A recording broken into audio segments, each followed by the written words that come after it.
amazing experience and an awesome story to tell, and I really wanted to hear. I have a couple of them, but one of them involves my little brother, and so I don't know if I would have to talk to him about that one. That one's probably the one that's more like, what?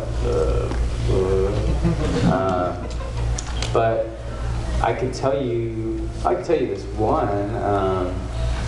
I had a couple, but there's this one night. I was in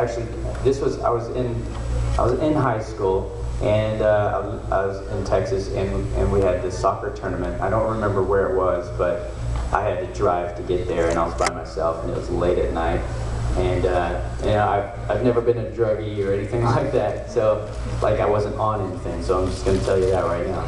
I'm just driving, and it's night, and I'm by myself, and there's like no cars out on this, like it's like a 2-lane whatever, and it stretches all the way out, and then out in the distance in front of me I can see there's just trees.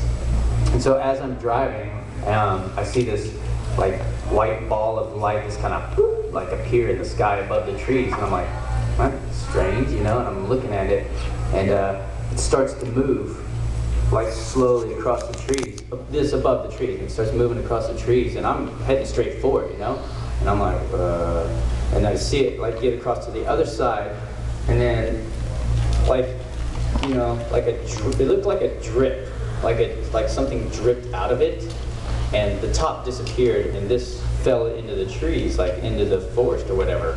As I was just driving, and I'm like, okay, I don't know what to do except like really start going super fast, and that's all I did. I was like,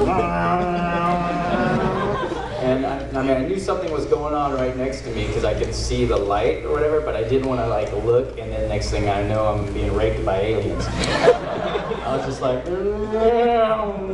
I just kept going. So that's one experience that I had. That could be an amazing origin story of your secret superhero powers. Well, it's funny. I wrote this little stupid story, actually, where that happens to a guy, and he goes and checks it out, and there's this thing in the ground. And when he goes over to touch it, it like turns into this uniform with all these superhero powers. I wrote it a long time ago, though. But yeah, it kind of sucked. But that's not really what happened. Or is it? And that's how I became a voice actor.